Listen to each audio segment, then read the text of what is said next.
welcome to the regular meeting of the Recreation and Parks Commission. Would everyone please stand for the Pledge of Allegiance? Ready? Begin. I pledge allegiance to the flag of the United States of America and to the republic for which it stands, one nation, under God, indivisible, with liberty and justice for all.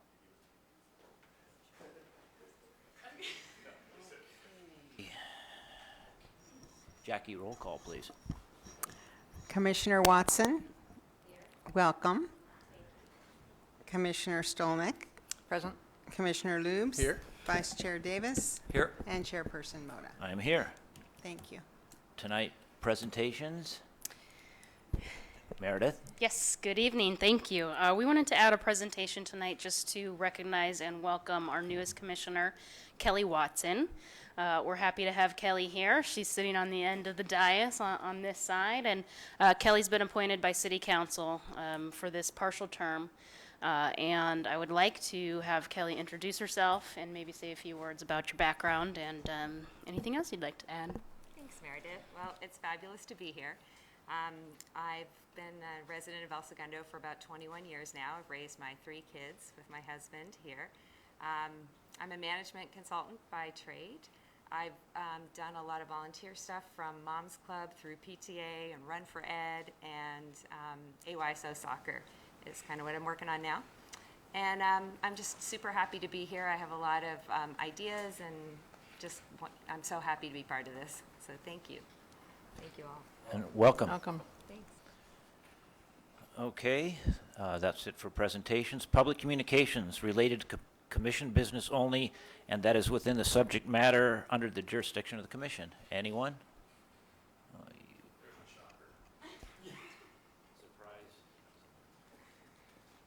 Hi, I'm Ron Swanson. For those who don't know me, I'm my business here in town, S&S, and I live here. And if Mr. Moda, you're the chair, if you would do me the pleasure of stepping down from that position for 1 second and hand the gavel to that man right there, just for 1 sec. You don't have to move seats, just give him the gavel. And you can abstain from anything that talks about. I'm here to place an agenda item for next month's agenda, and it would be for, I gotta get this right, a conditional upon commission approval. And what I'm gonna talk about is, we all know Bob lost Kathy, and the family lost Kathy several months ago. And I started thinking, actually, the day of the celebration of her life, what would be an appropriate thing to do?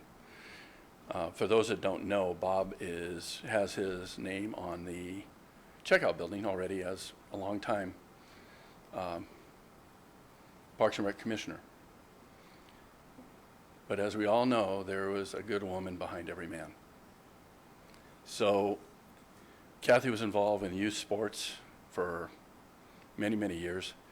But a lot of people don't know that she was the backbone of Bob's endeavor at Babe Ruth baseball. And for all the years, correct me if I'm wrong, this is the first year they haven't had a district, state, or anything else tournament for Babe Ruth. And we can understand why.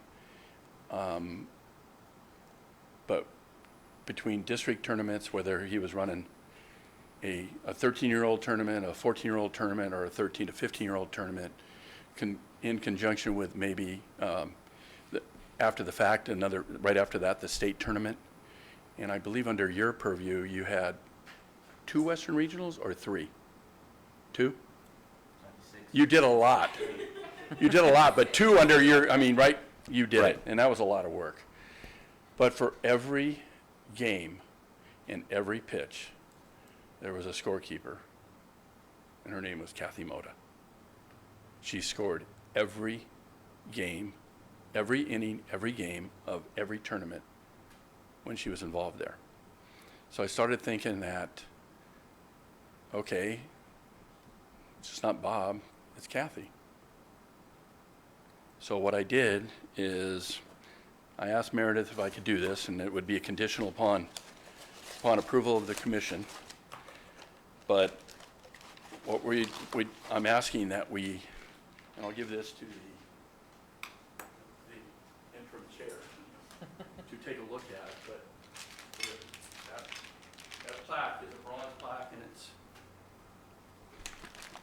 the Bob and Kathy Moda score booth, and that would be placed above the doorway of the stairs down at Stevenson Field. And you can have your you can have a ceremony, whatever you want to do, but I wanted to make sure, they're made. If you decide this is not appropriate, okay, I get it. But I wanted to do the real thing, not just a mock-up, because it's tough to do a cast mock-up. But that's the real deal, and there's actually a second one in here for Bob to take home after it's mounted. So after your look-see, I would like to have you can't say anything tonight, I understand that. I can hang on to them, and upon next month's approval, and then I can come back and present it to the commission. So, Mr. Temporary Chair, thank you for allowing me to do this. Our pleasure. Thank you, sir. Anybody else need to see it? Do I hang on to it? Okay. You hang on to it.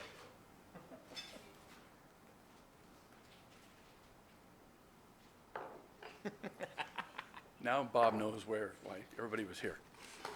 And they'll come back next month. Thank you very much. You're welcome. Okay.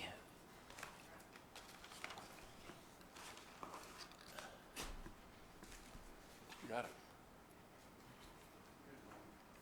Thank you, Ron. Okay. Seeing no other public communications, we'll close public communications. And move to the consent calendar. Approval of the minutes of the Recreation and Parks Commission regular meeting of June 19th, 2019. I move we approve. Second. All in favor? Aye. Aye. 5-0. There's no unfinished business tonight. New business, consideration and possible action regarding the election of the Recreation and Parks Commission chairperson and vice chairperson for a term to expire in June of 2020 or until a subsequent election. And by the way, that usually gets into late July or August anyway, okay? I'm sorry? Yes, as noted today.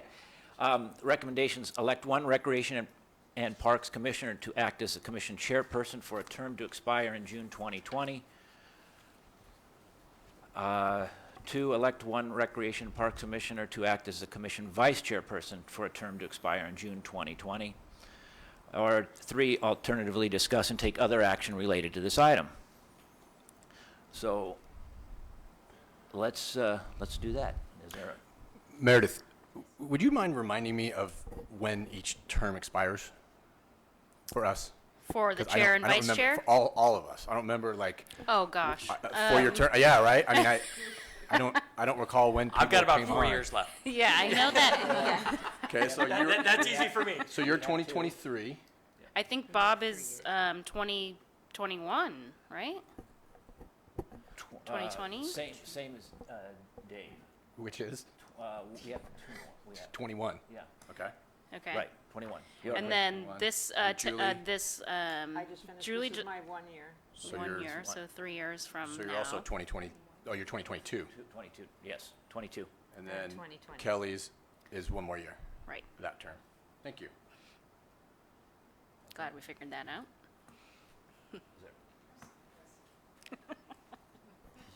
Is there a nomination for chair? As the vice chair and the past chair, I'd like to nominate Bob Moda. I know that he does a phenomenal job, and I stumbled my way through it. So I'd like to nominate him as chair. Okay, Do they need seconds? They don't need They seconds. don't need seconds. If Anybody there's can be another nominated. nomination, a motion could be made on top of that. If not, you can call for a vote. all in, all in favor of Bob? Me? Aye. Aye. Is that 5-0 or 4-0? 5-0, it's 5-0. Thank you. Well, thank you for that, and we will now go with the vice chair, and I'm sorry, but I will nominate you again. Lee Davis.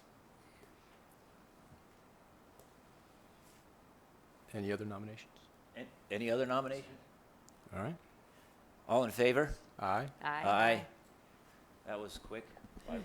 Congratulations. Oh, no, to you. All right.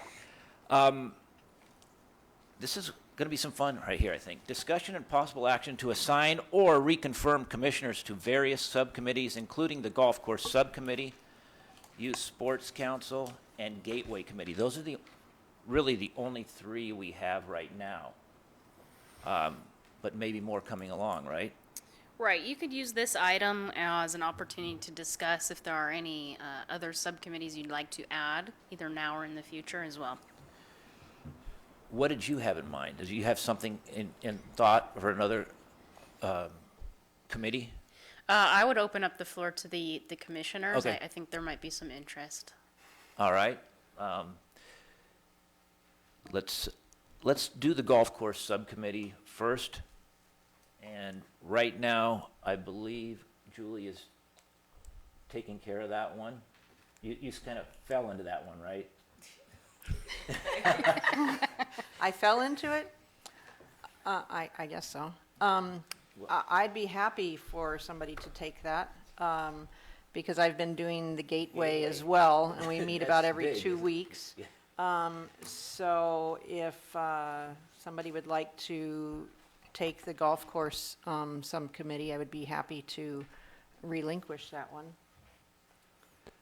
I've spent time with it. I have an interest and a desire to do it, if so noted by the other commissioners. I'm good with that. Anyone else? These are the meetings that happen at 10:30, 11 o'clock. They're 11:30 every other month on Wednesdays. Yeah, I was going to ask to like be an alternate or something, but it's not worth it Yes, if so I can't. what we It's would too like tough. is a primary Okay. via a motion, and then also an alternate if possible. All right. So you want it to be in a motion? Yes, Okay, please. I nominate Lee Davis as the primary. And I'm going to do them both at once. And Great. who wanted Dave, did you want to be, I don't think, but we can all still go. You can vote it. I hear you. I just don't, if he can't be there, it's just so If- unlikely that I can do it. If I can go, I'll go anyway. If Lee cannot be there, I can be there, so. Unless you want. Is there any you're busy desire? with Do either you Dave, want to be an alternate? Not particularly. Not particularly? Okay. Happy to Bob? Okay. be if you need someone. Right. I mean, I can go if needed, but I have to take off work to go, No, so. I'm okay with taking off work. Ron's gone, I'm okay with it. Okay. Just, before we vote, what is the charge of this subcommittee at this point? I know it has changed over time. What are their typical agenda, what does a typical agenda look like at this point? A typical agenda at this point is pretty light on the business side. The main purpose is to take a look at the financials that are provided by the management company and ask questions if you see something that raises a red flag or you need clarification on. They typically will go through the financials at a high level and kind of point out some of the things that are occurring or impacting either the expense side or the revenue side.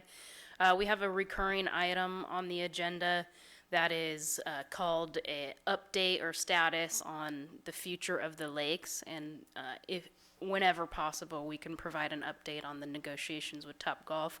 We'll do it at that point. And just answer questions. A lot of times it's attended by some of the golf pros or golfers in the audience, and they may have some questions. So it's really just keeping up to date on the current projects related to the golf course. Is there any authority or directive action that they take that's related to the future of the course? Like, is there any, like, is Lee going to be able to influence at all Topgolf or the negotiations, or will we get any reports about the future of, or is this really about the current financials and more about the current operations? At this point, it's not so much influence over the negotiations of the deal. I think once that, if and when that deal is approved, there might be a function of the committee that would help with the transition. in sort of, you know, the closures of it or the implementation of Topgolf and a new operator and things like that. So just, how can I say this? Actually, if I could. Yeah. Just real quick, is one of my goals is being on the commission is to actually get in and have some insight into what's going on in the negotiations. And with that, the understanding that I know what Topgolf does. They're going to do what they do. But I'd like to see certain programming for our community within the facility, whether it be on the golf course or at the actual driving range. And I'm not so sure that we have somebody that's currently representing that view to the new management. And and I think one of the bigger keys is the management of the golf course, but to understand that our community does have a certain expectation of programming there, whether it be for use or adults, that will coincide with Topgolf. So at the current level with the committee, it's not there, but as a commissioner or on the subcommittee for the golf course, I think there's the insight that you'll be able to help influence some of our council people and let them know what the desires are of this committee for that facility. And I think that's the direction that I'm going to try to work, and I'm currently working. Okay. Does that- Yeah, no, does that I explain think it? we're saying the same thing. Basically, what I'm saying is it would be great if the commission or a commissioner had a voice in it, whether it's powerful or whether it's actually influencing, just to be able to represent the views of the council represents the views of the community, I get it, but this commission is specifically recreation and parks. So it seems like it would be nice. So I guess I'm hoping that's why I started this conversation was I hope that this committee can transform and still have a role in the ongoing operations of the new course and facility. And I don't know if that's in the charge of the committee, but I'm hoping that maybe it can move that direction. It sounds like you have the same feeling. Yeah, right now the hard part about the commission is that we have a management company that really has a limited future. And the new company hasn't come in yet, so anything you say at that meeting doesn't get to the future, it's just merely the existing, which is status quo. And Sure. so, Yeah, and there are two council members on that committee. One, Councilman Pimentel, who is also on the negotiating subcommittee, and then Mayor Pro Tem Perstuck. So it's definitely an opportunity to be heard. Cool. As long as we're talking about it, I know we're getting off of what we really need to do, but now I have a question. When the new company, if the Topgolf does take over the golf course and the driving range, is there going to be a need for a golf course subcommittee? My personal opinion is they now are leasing that whole ground. That's theirs, so I'm not sure that that's going to be, the golf course subcommittee is going to be needed. So that's I'm waiting for. yeah, and I 100% agree, depending how the contracts are written.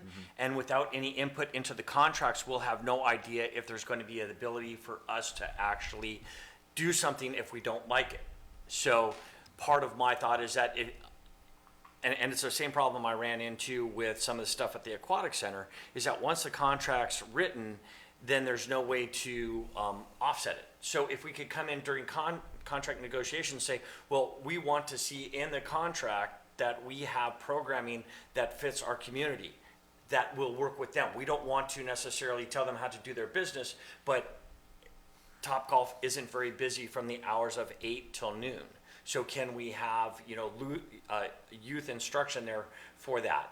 On off days, can we see to it that a golf team, hopefully in the future, will be part of El Segundo High School's golf team, and they can actually operate at the driving range at a certain portion of time in a certain place and come over there. Once the contract is written, it will be near impossible for us to see any future for golf in our community without the understanding that programming is part of this. And I'm not so sure it can happen, but if we have, the council's ear, which I'm hoping to get in this, we can actually get something written within the contract so that we will have some say if things aren't going exactly the way we want, especially because I believe it's going to be a 50-year contract. So that's going to be a pretty closed-in cycle.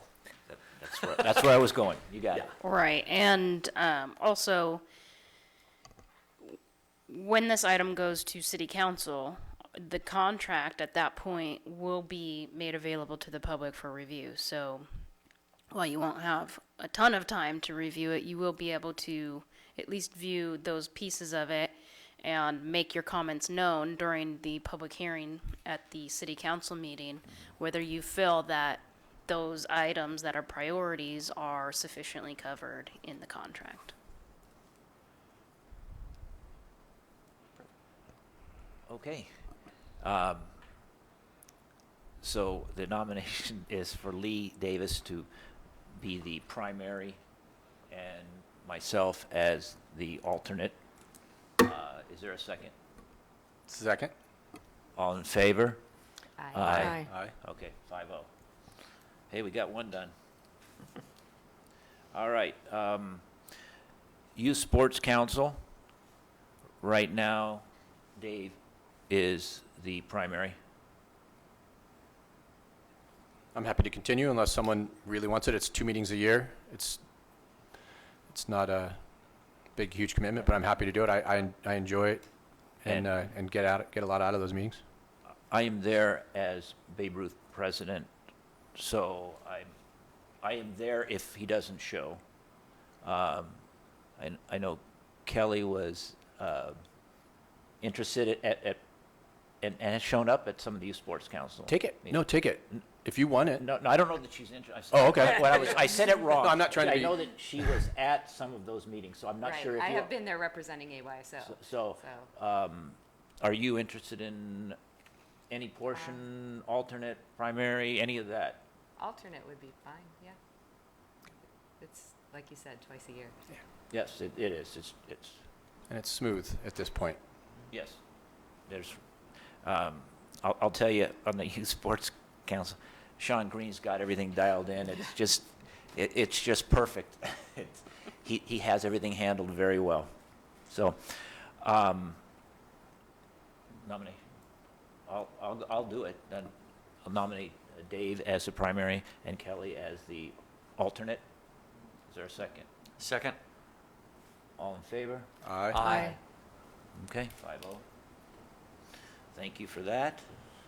Dave and Kelly. I'll nominate Julie for Gateway Committee. It doesn't make any sense to have her not. She's, yeah, that one is kind of a no-brainer to me, unless she wouldn't want it out for some reason. And I cannot That's not allowed. do the time that she's doing with this one, so I nominate Julie. yeah, absolutely. It's fine, I'll stay on that. And do we need an alternate, or are you going to be able to handle it all? No, it's fine. We're sure that you can. So. But again, if somebody needs to show up, just let us know. when Okay, I somebody- mean, if anybody's interested in joining or wanting to be an alternate, that's fine. I'm unable to. I'll take the alternate if, just in case you're unable to attend one, just Okay. as backup so that we have it on record. Beautiful. Okay. Julie, okay. Somebody else can do this nomination. Go ahead. And then Lee is back up. Obviously. we Jackie's just- got you. Yeah. Huh? Jackie's got you. Jackie's got, Yeah. that's, the nomination is Julie as the primary and Lee as the alternate for the Gateway Committee. All in favor? Aye. Aye. 5-0. Is that your nomination, Bob, or? I think Dave made it originally. Let it be Dave. It's really important. Okay, was there any, we're actually going to get down to number 4 here. Create additional ad hoc subcommittees or for other related business areas. Does anybody have anything, thoughts that they wanted to do? Yes. Is that what you wanted? Yeah, Okay, perfect. definitely. So first I had a question, just a procedural one. The difference between a subcommittee and a committee is what? They're all subcommittees Okay. of the commission. We use the term ad hoc when it's a limited duration for a specific purpose. So the Gateway would be considered an ad hoc committee. It will have an end date when they complete that task. The other two, Youth Sports Council and Golf Course, are regular recurring So those are considered subcommittees. Okay, so I would like to propose that we assemble a transportation committee for a number of reasons. One, I think there are some opportunities to potentially look into how transportation services are delivered and what opportunities there may be for alternative services or new services. And additionally, I believe there is a consultant that's going to be hired by the city to look into our transportation options. And so I think it would be important, because transportation is so important for the senior program and Parks and Rec, that we have a committee or have part of that conversation. So I'm not sure what the appropriate structure is, whether that's an ad hoc, so it's temporary, or whether this is something that's ongoing, but that's my proposal. Did you have any, Meredith, do you have any thoughts here? Definitely. I've thought about this. I've had some conversations with Kelly in the past about transportation. We are embarking this next year on doing a more thorough assessment of our current operations, and with the help of a consultant who should be on board in the next month or two. And so it's definitely an area of priority. I think it's also a service area that probably doesn't have a lot of people out there. I think maybe aren't well aware of what is available, and so I'm happy to entertain that idea of an ad hoc committee if there are one or two members that want to focus in on the area with and learn more about it, so that they can bring that information back to the commission should there be some decisions to make. We're talking Dial-A-Ride, Dial-A-Ride, we do lunchtime shuttle, the beach shuttle, okay. Dr. Dial-A-Ride. Yeah, I wanted to hear more than transportation. I wanted to hear all, yeah, okay. Yes. That, Striders. so, and I think it's a good idea, that we get it together, and that's will be with staff, is that? Correct. Okay. Anyone else that you're thinking of to be in that committee other than staff and, commission for now, or? Not off the top of my head, no. And this is meeting how often?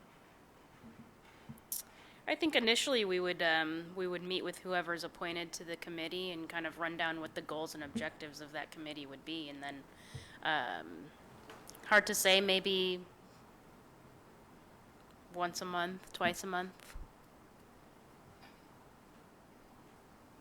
Would that once a month, twice a month be during the reinvent of the for lack of a better term, as we're looking to change transportation, or would that be, for the rest of the time type idea, I mean. Is it a subcommittee or is it an ad hoc committee? I would do an Right, ad yeah, hoc, yeah, I would kind do, of. yeah. I think initially an ad hoc committee, if we find that it's beneficial moving forward to have a recurring committee on that subject, we could always change it and make that. I don't think we would want it permanent. That would be, at some point, it'll need, Yeah, I think once we get the to job the will be point. done, right? Yeah. Potentially. I think there are ongoing service opportunities for improvement and to monitor so that we don't, it's one of those places like the golf course, I think, where it's tough. It's a tough business, right? I think I'm characterizing that fairly, that it's a tough business to run. It's a tough business to do well. And so there may be an opportunity, there may be ongoing oversight, or not oversight, but, you know what I'm saying, input. But I think we should set it up as an ad hoc, and then if we decide, depending on what comes of any transition, to keep meeting maybe more infrequently over time, just to keep an eyeball on it. But I do think it's going to have constant change and opportunities over time as well. Like a quarterly review or something? Right, something that goes on like that. And it could be something where the ad hoc committee helps us dive deep into this from an operations standpoint, and then help make recommendations for service changes.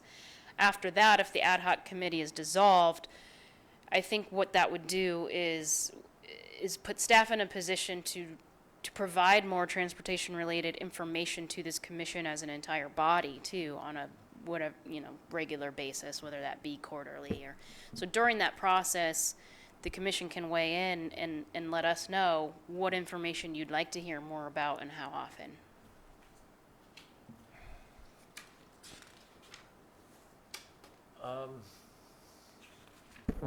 I think it's a good idea. I really do. Do we want to put, not necessarily, we want to put two commissioners on this? And not an alternate, just two commissioners? Right. That's what I think. And any other thoughts other than, since this is, Kelly brought this up, she's got some, she wants this one. This is her baby.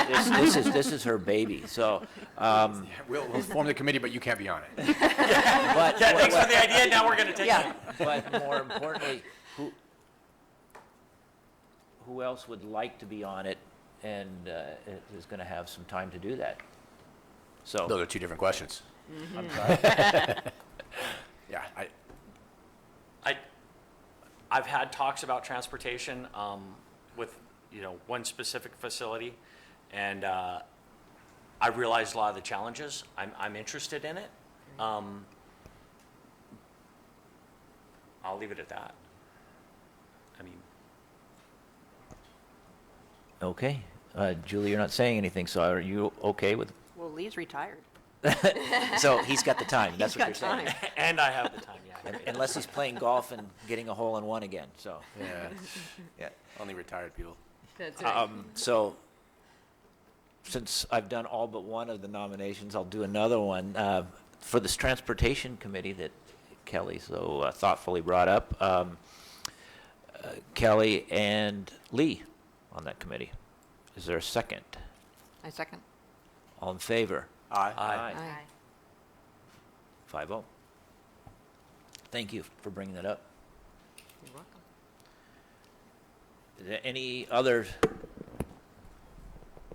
committees or?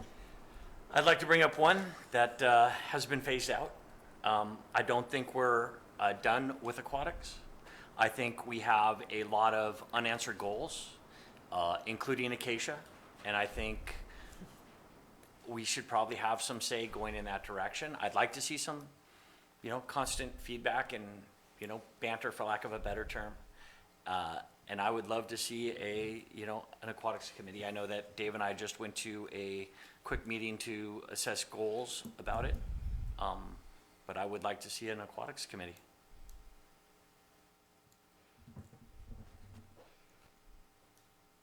I agree with that. I think that we shut that committee down prematurely, potentially. I don't disagree with it at all. I just want to make sure that we don't get into the business of having a subcommittee for every facility we have. Like, we can't, let's not over subcommittee ourselves. And I'm not saying we are, but I feel like this is probably, We have enough, we have Yeah.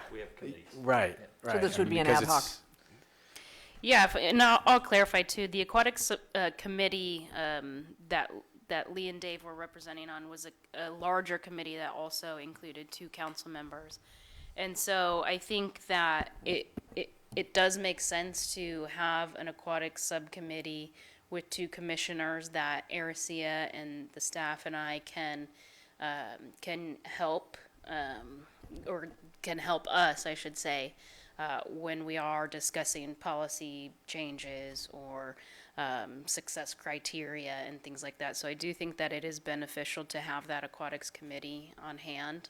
We're meeting a lot with user groups and just the joint use and the complexities around the arrangement. I definitely think it makes sense. So this particular committee that was dissolved was the one that included higher level city staff and the 2 council members. So this would essentially be the same thing, although on a smaller basis, really focused on the department activities.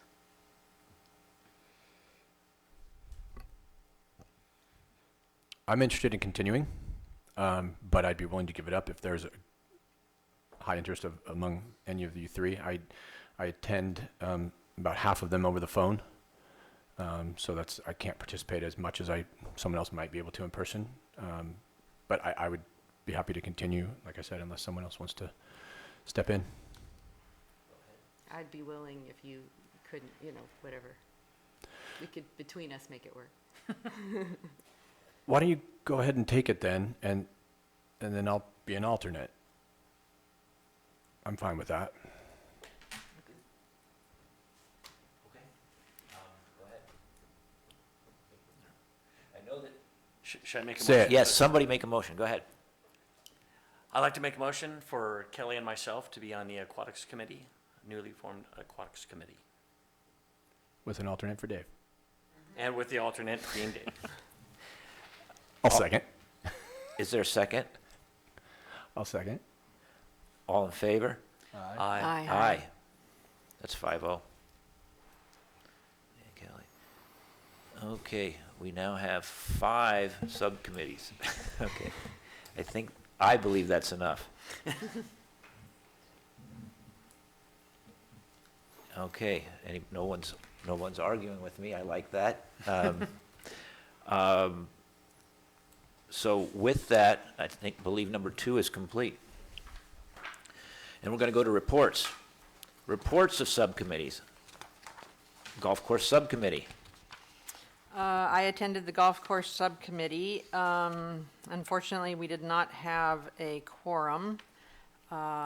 So everybody just gave their reports. The driving range has been very busy. They've been doing very well there. They also spoke about that somebody, I think it was a rapper or musician or somebody, had rented out the entire golf course for a day, so that made a quite an impression there income-wise. And the party bookings are down, and I think that has to do with because the course is kind of in limbo, and they're not really too sure, how far out to book.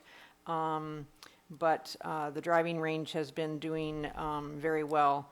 And the council, I believe, is slated for September 3rd for possibly having the decision for the Topgolf, looking at possibly September 3rd.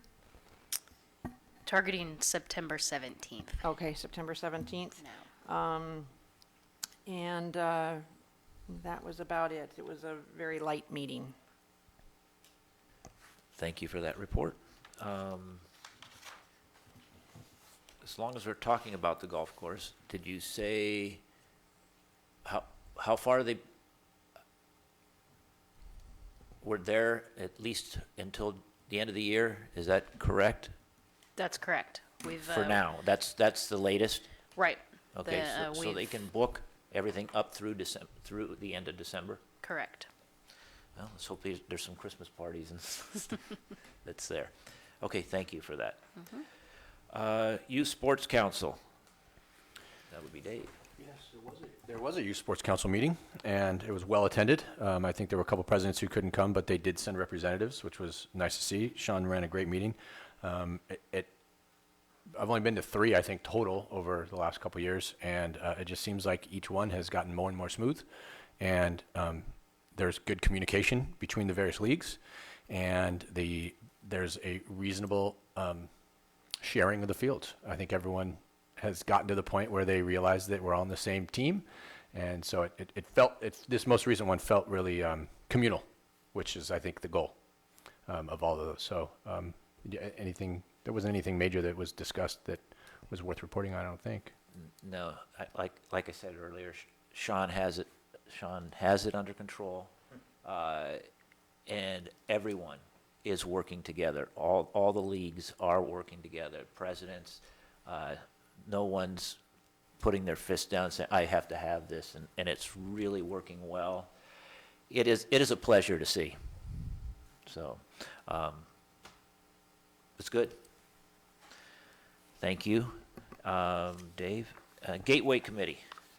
That would be Julie. Gateway Committee, we met on Monday, and the RFQ closed on July 31st.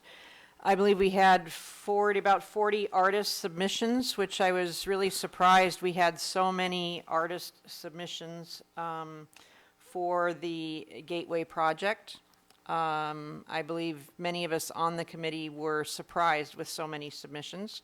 And I have to thank Christopher for all of the work that he has done. There was a tremendous amount of work that he has done to put together all of those submissions for those of us that are on the committee to go through and view all of these submissions with everything that these artists have put together.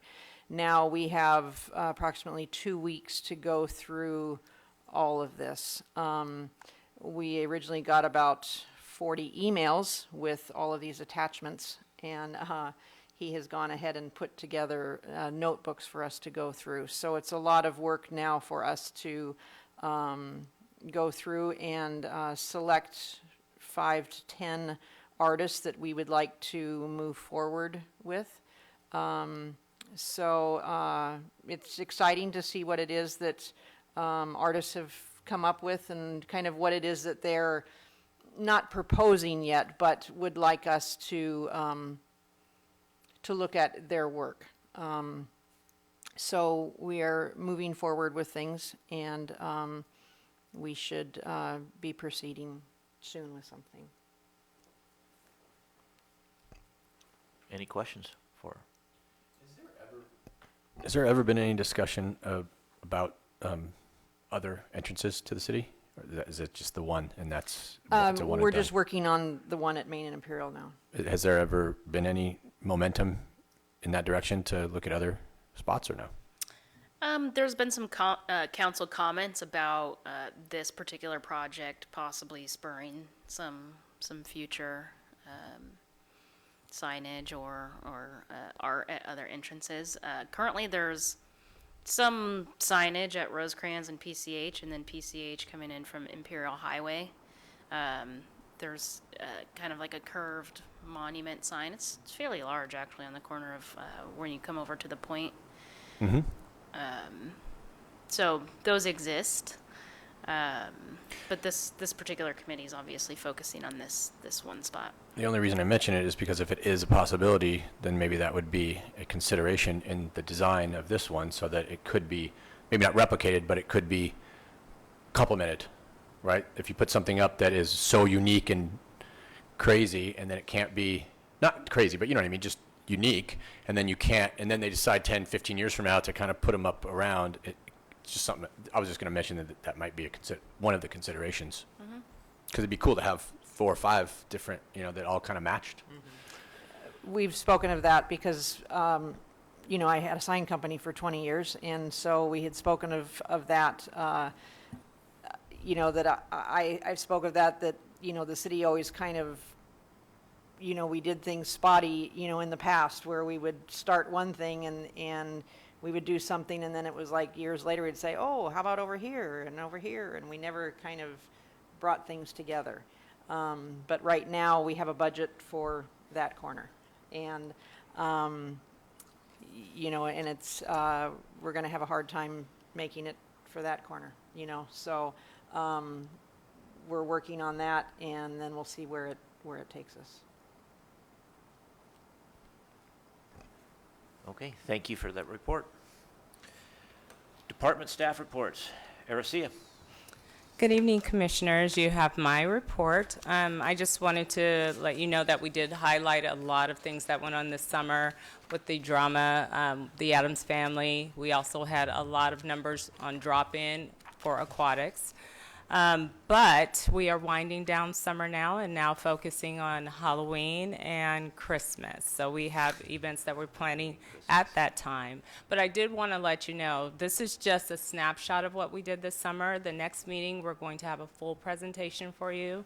So you'll have a lot of information. You'll get to see a lot of beautiful pictures and everything, so we can give you a full recap for the summer and what happened over the summer. So we had a very busy summer, a lot of kids. It's so quiet now.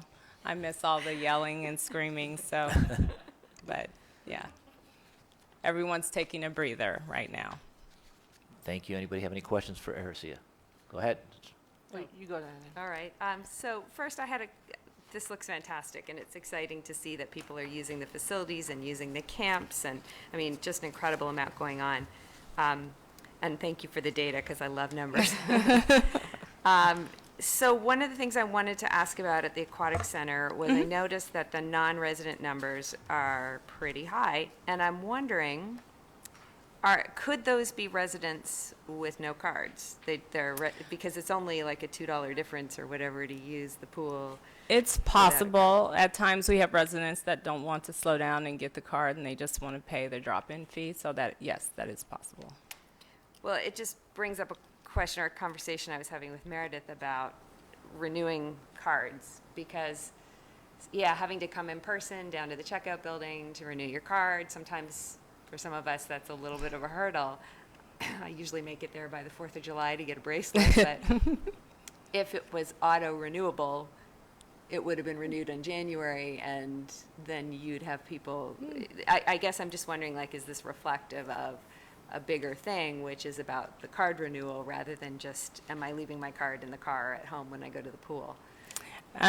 We haven't looked at it specifically that way yet. We do have a lot of non-residents, though. It's a pool that can be accessed from any city, so we have drop-ins from non-residents as well. But you're right, it could be people that just haven't renewed a card yet. As far as auto renewal, that's something we haven't discussed within our department. We can look at. Okay. I've had a few people reach out to me and say, could we do that? So I definitely think that's something to think about.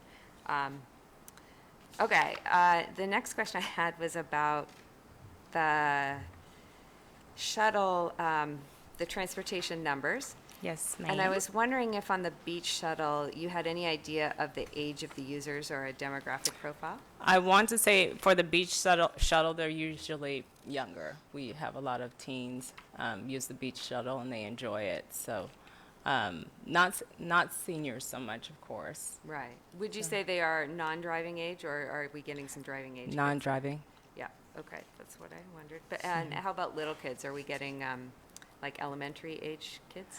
Not many, unless they're accompanying with maybe a brother or a sister. If they're with a parent, we usually find parents can drive them, and so not as much during Okay. the summer. And then we had some concerns last year that the beach shuttle was not stopping at El Segundo Beach. People had raised that question, and then we talked about it in that transportation meeting. I wondered if that had been resolved, and if Has not been resolved yet. It will require further discussion, especially with, and thank you, we do need a transportation ad hoc committee, because there are some challenges there, and that will be probably one of the things on One of the the topics. agenda. fair enough. Okay, all right, I'll let Julie go. So, on those, on the Aquatic Center, are we really charging a spectator fee for somebody to watch somebody swim? It is part of our fees. We're supposed to be charging it, yes. Only because we have people come in and use the facilities. They might have to use the bathroom. Some people just want to take a shower, so we actually do charge a fee for that. It's not, we call it a spectator fee, but they can actually go in and do other things. Okay. But All you right. can see that it's 7, right? So those are probably restroom visits, Yeah. right? Or parents watching. Okay.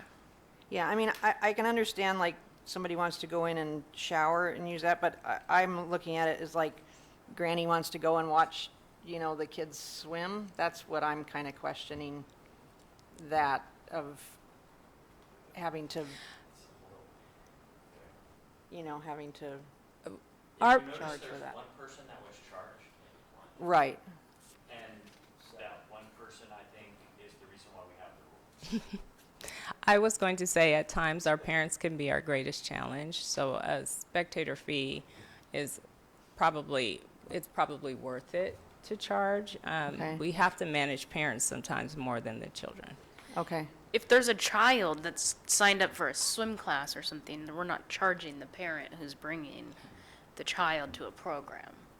It's in very specific circumstances during. Well, we might have additional people come in and watch, and so we have to, that is still a spectator fee for that as well.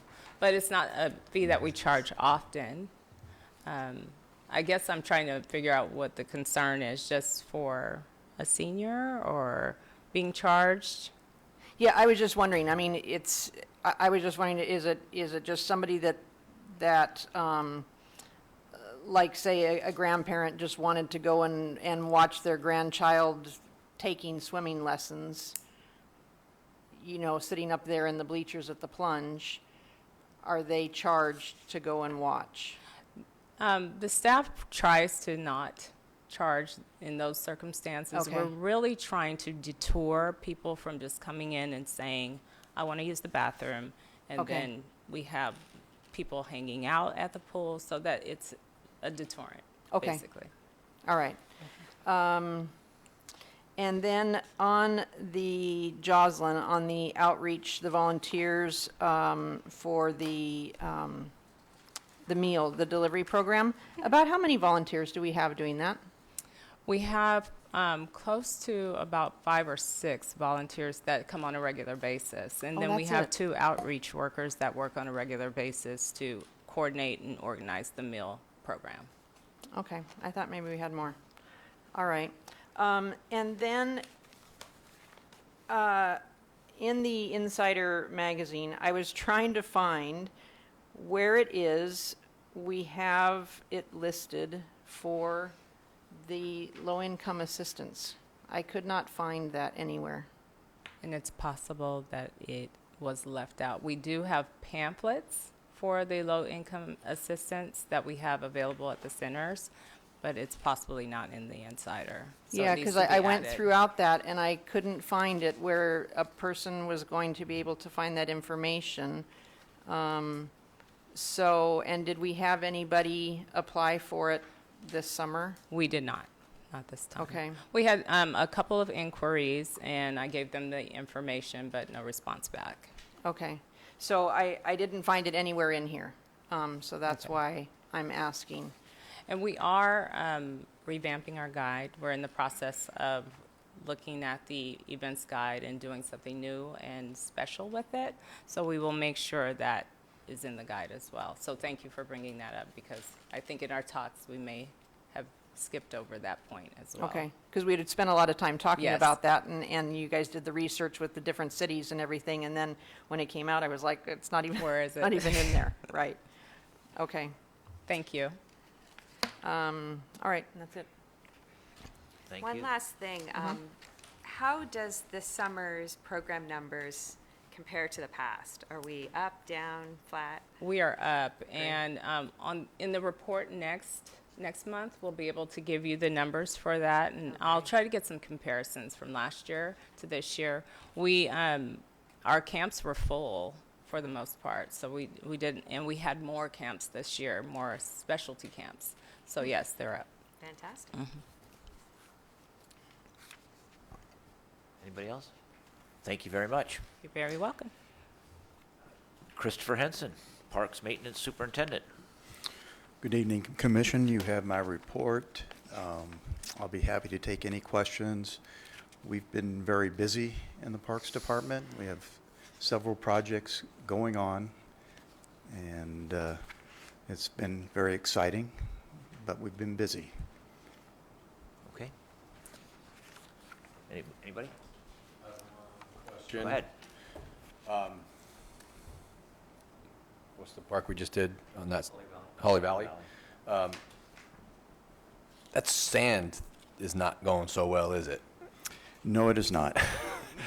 I've been by 3 or 4 times, and it's just There's been, I don't know if I wanted to go back and watch the video, but I feel like I said, don't put in sand to go crazy. I'm not 100% sure, but I went up, every time I go there, it's just all over the place. It's like someone just comes in and just takes a bucket and just throws it out and all over the place.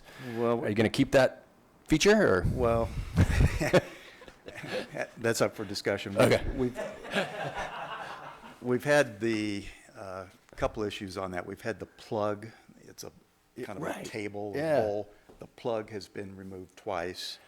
I've got more on order. But even with that in, the sand is all around. Yeah, and it looks like it, and as you know, it eventually will ruin the rubber stuff too. Right, it impacts the rubber, and, Yeah. and we also see it over on the slides and all the other elements as well. So it's an issue. It's an issue. We're aware. You're aware of it. All right, thanks. There was a recent issue at Hilltop with some graffiti on the tables there. And it was on Facebook, on Parents Network, and you guys took care of it right away, Correct. which I'm glad to see, and thank you very much for that. And I don't know if it's been happening at some of the other parks, and I'm glad that, you know, the city was on it right away, and I hope that we can keep an eye out for it so that it doesn't spread and, you know, and happen more often. And I don't know if it was local kids, you know, doing it or if it was coming from the outside, but I'm glad to see that you guys got on it right away and took care of it, and got it cleaned up. So thank you for doing that. The person who posted on Parents Network alert Recreation and Parks or anyone else? I don't know if they alerted the city or if the city saw it and took care of it on their own. Dave, that's our new way of hearing about things. Well, the city needs to hear it. Instead of just putting it out there, call someone. And so maybe that should get put on the Parents Network. So I think that's what Dave was trying to say, but he's much nicer than I was. Anything else for Christopher? Thank you. Well, Meredith, your Yes. turn. Thank you very much. A couple things I wanted to bring the commission up to speed on, some city council related items. Last night, the city council approved a joint cost sharing and use agreement with El Segundo Unified School District. The school district is undergoing a renovation project of their TLC program site, the before and after school care program over near Richmond Street Field. Part of that project includes a 36-space parking lot. And through the City School Affairs Committee, which is represented by council members and school board members, the city manager, and the school district superintendent, they came to an agreement that the city would share in the construction cost, and the city Parks and Rec would be allotted about 30 of the 36 spaces for field users to use. And so that project is underway, and we hope that it'll alleviate some of the street parking issues over on Virginia, Palm, and Mariposa for Richmond Street field users. What that also did, though, is draw down on the project budget for field improvements, and there's about $160,000 left for that project, where we will be focusing in the future on improvements to the irrigation and the natural turf itself. So once the school project is over with, we'll be assessing what kind of renovation we want to do on what's left of the playing field. So that's what's going on with Richmond Field. May I ask you a quick question on that? Sure. What happened? What's wrong with the other 6 spots? Why can't? Is there gonna They'll a- be marked for TLC parent pickup and teachers during TLC hours. Outside of those would be available. Okay. Yep. Cool. Also, the fiscal year 1920 budget is currently under review. It's been in front of the city council a couple times now, will be adopted in September. They have been briefed on recommendations for the capital improvement project program, and the council has definitely been very vocal about their support for improvements at the teen center, and they're looking to set aside quite a bit of money in the next 1 to 2 years. So we anticipate that being a major project for this next fiscal year in completing community outreach and talking to the young families in town about what they want to see at the site of the teen center. They're talking about combining the entire project site, including the teen center, the skate park, and the basketball court, the entire upper area on Grand Avenue as one project site, and really focusing on what's needed in terms of all 3 of those amenities, if they should all stay, and what improvements should be made. So that's really exciting to hear the support for the teen center and skate park and basketball court up there. I touched on it a little bit. The new target date for city council approval of the Top Golf deal will be scheduled for September 17th, of course, again, subject to change. But that would be noticed at least 10 days to the public ahead of time. So keep an eye out for that. And that's all I have. Anyone have questions? Starting, no, questions? Okay. Thank you. Thank you. All right, commissioner comments. Commissioner Watson. All right, so first I would like to share appreciation for the field work that is being done all over town and a lot of the projects that Christopher's team is working on. It's a lot to have going on at once, and the fact that things are getting started on time and finished on time is much appreciated. And you've got a lot on your plate, and so I just wanted to say how much I appreciate that. I thought that the new kite event that we did was really fun, and what a great creative idea and a great tradition to start for our town. I think that's wonderful. And then also just to thank Meredith and her team for the response to, we had a bit of an issue at campus over the summer with the construction across the street and traffic and people parking so that parents couldn't drop off kids at campus, and so we had a lot of summer camp programs, and it was raised, and Meredith marched over there, met with the, her team met with the construction folks, and they resolved it within pretty much a day, which was pretty exciting. Wow. So that's it. Thank you. Commissioner Stolnak. First of all, I just want to say welcome, Kelly. Thank you. And it's nice to have another female on the commission. We got the girls on this end and the boys on that end. And I think it's a nice ending to the summer. I think the summer was packed with a lot of activities and a lot of new activities. And there was just a lot of fun things going on this summer for the kids. And I don't think the kids can say that it was boring this summer.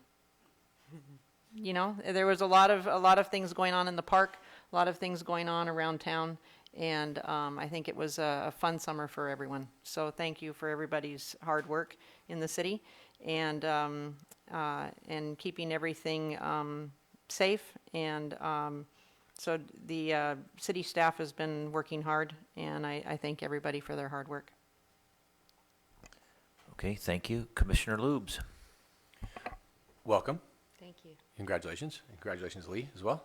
I was curious about 4th of July, only because during the day, the portion with the watermelon eating contest, all the contests in the field, it was really, I felt like there were very few people there this year. And so I started asking around, and the explanation that made sense that a lot of people were saying was something about it was a Friday, and so they felt like so many people were out of town. But I really felt like that portion was very different from previous years, and maybe it was just my perception, and so I was wondering if you guys had that same feel for that day, and what might have caused the reduction in traffic during that portion.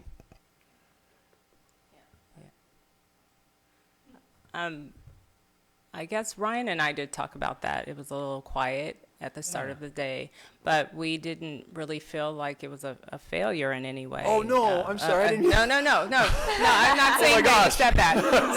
No, I'm not saying that you said that. I can't believe Now there were people there. Now I Garcia. feel sorry that I said that to you. I do think the weekend had something to do with that. Even I went out of town on that very day. Right after I showed up at 4th of July, I was on a plane flying out. So I'm sure that probably played into it with the weekend being part of 4th of July. So, I mean, I would never, and I'm not, again, I'm not really have anything just other than, did we not advertise as much? I don't know, not failure-wise. But I also had in my thought, if it goes down again, I mean, there really weren't very many people. So I know it's a tradition and everything, but it felt really like the people around the table was it. And then there were actually fewer booths too, I thought. Yeah, I was Right? just going to mention, we were having that conversation internally. Over the last couple of years, from what I understand, is the high school groups that used to participate as community booths, no longer participate because the schools have placed some rules on supervision that's required. And so there's some reduced amount of community booths out there. And that may be one of the issues. We have briefly talked about combining the events, making one longer event. Not sure if we'll go that direction or not, but we've noticed that as well. But my gosh, the day was fantastic overall. It was wonderful. You kind of got out of that one. Thank you. That's all I have. Okay. Vice Chairperson Davis. Once again, Kelly, welcome. I know you've been trying for a while, and congratulations. Thank you. Hope it's everything you want it to be. So far, it's Gee, heaven. thanks. Yeah, it's a, thank you to staff. I know it's been a real busy season, busy time of year, except for maybe the 4th of July.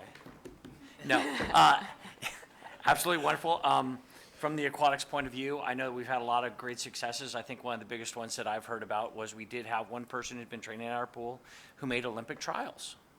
So that is a testament to hopefully, build it and they will come, and they are here. And I'd like to think we're getting back on track to having, a really, really strong, if not excellent, aquatics program. So that's all I got. Thank you. And I'd like to go back to the 4th of July. How about the sound system? After the bands leave at 8:45, 8:46, you can't hear anything. Nothing. So the national anthem, when she was singing it, you couldn't hear it. So if we could do something with the sound system. Were you on Stevenson Field? I was on Eucalyptus, Okay. and you could hear the band fine. Yeah. You can hear them singing fine from there all day. Yeah. And people were saying, I said, would you guys all stand because it's national anthem? And they said, I don't hear anything. So just like to see if we can do something with that. We can look into that. And other than that, I have nothing else. We'll move to public communications. Please step up. Hi, Commission and Honorable Commission Chair. My name is Scott Martinez, Battalion Chief with El Segundo Fire Department. What I wanted to do tonight is bring awareness. We're taking a new adventure with the fire department. It's called accreditation. You don't know a little about accreditation. I'm sure any universities that you guys have gone to, it's accredited. Any hospital that you're going to go to is probably accredited for obvious reasons, standards, things of that nature. And so what accreditation is it's coming to the department. Not a lot of departments do it because it's really time consuming, and there's a lot. It's about a 2 to 3 year process. There's 3 major sections. You do a self-assessment, standard of cover, and I can't remember the third one. So what this is going to do for the fire department versus I'm sure you've seen on Torrance fire stations or fire engines, this is class 1. Culver City, it says class 1. That number indicates under the insurance service office what kind of reduction in fire rates you're going to get in your city. It has nothing to do with anything else other than your fire department, other than how many guys ride on a rig, what's our water system. The water department plays a huge factor in it. What accreditation looks is it looks at our entire department, from EMS calls, fire calls, hazmat calls. It also looks at what they call an OVAP score, which is a hazard score that starts to evaluate high-rise, Chevron. Then it starts to look at your response times. Then it starts to look at how many guys can you have on scene at a certain time frame for that particular building. And that it starts to include in all your automatic aid and mutual aid. So with that, part of this process starts to bring our external customers, whether it's residents or businesses.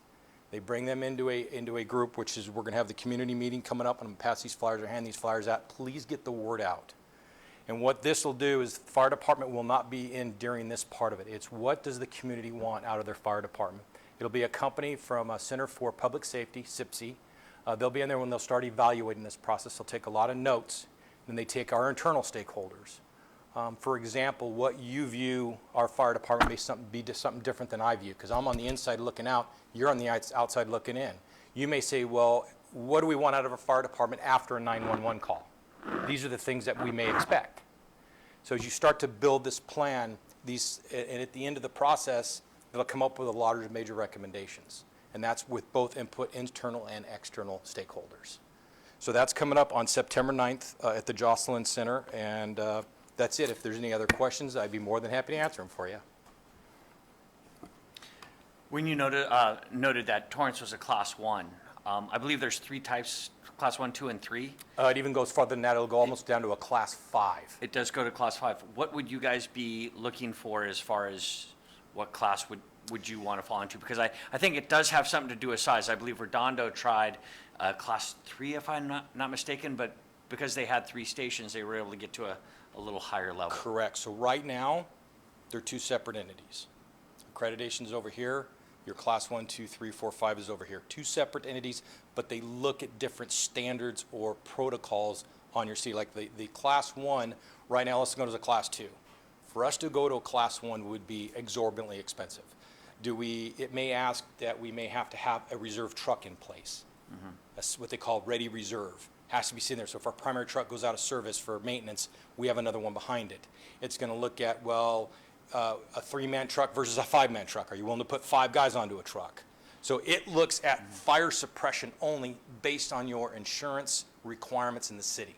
So when you purchase fire insurance, the insurance service office, the insurance company are going to look at it and say, okay, also going to the Class 2 rating, typically your fire insurance are going to fall in between this. If you're a Class 5, your insurance are going to go up greater. Longer response times, less people. Maybe it's predominantly a volunteer fire department. So that's what that plays, where the accreditation starts to look at EMS calls. So typically right now, a standard for an EMS call from time of dispatch, the entire call is at or less than 6 minutes. For a fire call, it's at or less than 8 minutes. That's the national standard, NFPA standard. So the accreditation starts to look at, does the chief need administrative staff to administer things? Do we need extra personnel on the rig? What do you desire out of a fire department? Then what happens is like, okay, so now we start to look at all of our OVAP scores, which are our target hazards or hazards, and they all have different gradings. So obviously Chevron's going to be the highest. So let's say we're going to look at that third part of the property of the city. They're going to look at that and say, okay, based on whatever hazard, we would come up and say, well, this is what you want as a resident or business owner, and they're going to set that score, and they're going to look at it and say, well, this is what I want, this is what we want. Then ultimately you're going to sit down and you're going to say, okay, this is what our external stakeholders want, this is what the internal stakeholders want. Then I turn to the city, then I would turn to the finance director and say, okay, these are what your external people are telling you. They want 3-man or 4-man engine companies. Then it's going to go to Joe, and Joe's going to look at it and say, okay, we're going to add 3 firefighters. This is what it's going to cost. And then he's going to turn to the council and say, this is what your external and internal stakeholders are looking at. This is what it's going to cost. Where do you want to go from there? So I'll give you a real simple example. Station 1 has 1 engine and a rescue. 3-man on the engine, 2-man on a rescue. So right now, if they go out on a trauma call, okay, follows LA County protocol, you're now losing engine 31 and rescue 31 follow up to Harbor, which is our closest trauma center, which is down in Carson. You have no coverage on this side of town. So let's assume that accreditation says, wait a sec, we can solve that problem. We can add a firefighter. Now we've got a 4-man engine company, 2-man rescue. Go out on a call, on another trauma call, and say, ooh, those 2 paramedics got to be back in treating that patient. I can take that extra fireman, put him on the rescue, still got a 3-man engine company, he can stay in town, he can pretty much handle anything. Right now, what I'm going to do is I'm going to draw down 2, so you have a captain and engineer, and under 2 in, 2 out rules and certain OSHA requirements, unless there's a known immediate rescue, I can't send anybody into that burning building. So that's what the accredited really kind of gives everybody an entire view, and it makes us very transparent. It really gives you guys an understanding, what do we do in a 24, 48, 72-hour period? What are you guys doing, and then what do you require from it? So that's really what that accreditation does. And like I said, it's a very time-consuming, costly endeavor. Culver City just went through it. Pretty much the same thing. They've been doing it. This is their 3rd recert. So you go through a recertification every 5 years. So you kind of go through, you look at all the process. You have to go back to a panel that has fire chiefs NFPA, they have a gamut of everybody sitting on it, and then you have to present it, just like I would here. You're going to have your deficiencies, and you're going to see how you've corrected them in there and say, okay, you do this, this, and this, we'll reaccredit you for the next 5 years. And it's a continuing, ongoing process, and that strategic plan is basically what you're coming back to every time. Okay, well, we've solved all of these problems, now what issues are we dealing with? And it kind of keeps up with technology and where you're moving into the future. Perfect, thank you. Thank you. You're welcome. Anything else? Thank you very much. And Meredith knows a lot about it, too. Yeah. She graded me on this exact, I took my BC's test, and this was one of the topics, so I had a great opportunity to present it to Meredith, so I hope I met my expectations. Awesome. Okay. So I'd like to leave this, guys, Okay. with you, please. Great, thank you. Anytime, if you guys have any questions, please feel free to reach out. We'll take care. Thank you. And if We'll get if it. you guys have the ability to put it on the Parents Network and get that out for us, that would be greatly appreciated. I know. Yeah. So, but please, get that note out for us. It'd be greatly helpful. We need this input in order for this to be very successful. Thank you guys for your time. Appreciate it. Have a good night. Thank you. Thank you. Seeing no other public communications, we'll close public communications, and we will adjourn to the next regular meeting on Wednesday, September 18th, 2019, at 6 p.m. Thank you, everyone.